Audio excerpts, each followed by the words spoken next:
ৰাতিপুৱা ফোন কৰিছে যে তেখেতে বোলে ফুলত ৰছী লগাইছে, এনেকৈ খবৰ পালোঁ। কিহৰ কাৰণে হ'ব পাৰে? সেইটো গম নাপাম মই। বেমাৰ আছিল নেকি? তেওঁৰ অলপ বেমাৰ হৈছিল আগতে। কি নাম তেওঁ?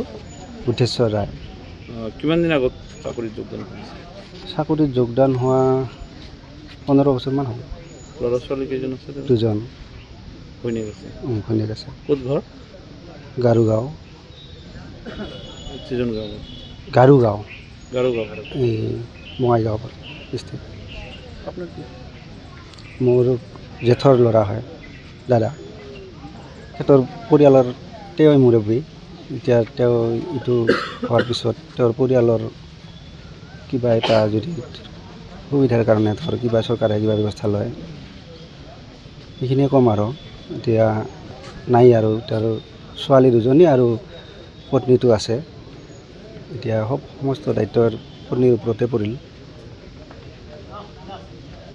আমাৰ থানাৰ এজন কনষ্টেবল নাম বুদ্ধেশ্বৰ ৰায়, তেখেত হঠাৎ ৰাতি এটা চৰম সিদ্ধান্ত লৈ এনে চুইপ জৰি লৈ ঘৰৰ পিছফালে থকা ৰুমৰ পিছফালে চুইপ জৰি লৈ মৃত্যুবৰণ কৰিলে।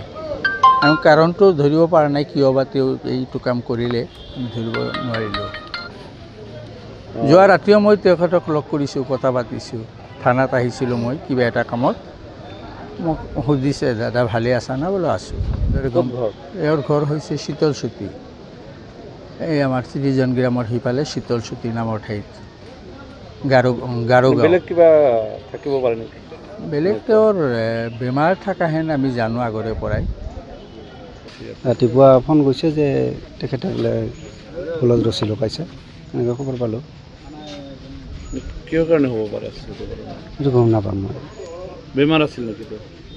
তেওঁৰ অলপ বেমাৰ হৈছিল আগতে। কি নাম তেওঁ? বুদ্ধেশ্বৰ ৰায়। কিমান দিন আগত চাকৰিত যোগদান কৰিছে? চাকৰিত যোগদান হোৱা 15 বছৰমান হ'ব। ল'ৰা ছোৱালী কেইজন আছে? 2জন। ঘৈণীয়েক আছে? ঘৈণীয়েক আছে। ক'ত ঘৰ? গাৰুগাঁও। গাৰুগাঁও এই বঙাইগাঁও ডিষ্ট্ৰিক্ট। আপোনাৰ কি? মোৰ জেঠৰ ল'ৰা হয়, দাদা। তেখেতৰ পৰিয়ালৰ তেওঁই মুৰব্বী। এতিয়া তেওঁ এইটো হোৱাৰ পিছত তেওঁৰ পৰিয়ালৰ কিবা এটা যদি সুবিধাৰ কাৰণে ধৰ কিবা চৰকাৰে কিবা ব্যৱস্থা লয়, সেইখিনিয়ে ক'ম আৰু। এতিয়া নাই আৰু তেওঁৰ ছোৱালী 2জনী আৰু পত্নীটো আছে।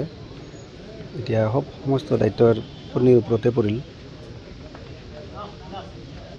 আমাৰ থানাৰ এজন কনষ্টেবল নাম বুদ্ধেশ্বৰ ৰায়, তেখেত হঠাৎ ৰাতি এটা চৰম সিদ্ধান্ত লৈ এনে চুইপ জৰি লৈ ঘৰৰ পিছফালে থকা ৰুমৰ পিছফালে চুইপ জৰি লৈ মৃত্যুবৰণ কৰিলে। আৰু কাৰণটো ধৰিব পৰা নাই, কিয় বা তেওঁ এইটো কাম কৰিলে ধৰিব নোৱাৰিলোঁ। যোৱা ৰাতিও মই তেখেতক লগ কৰিছোঁ, কথা পাতিছোঁ।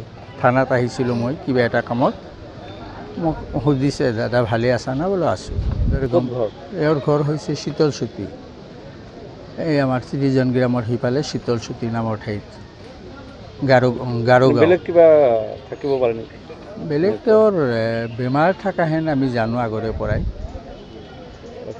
বাকী গম নাপাওঁ। এইখিনি আমি জানো।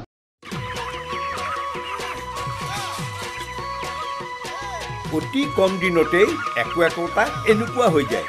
মই যে বিয়মৰ দানা খুৱাওঁ, আপোনালোকেও বিয়মৰ দানা খুৱাওক আৰু কম দিনতেই অধিক মুনাফা লাভ কৰক।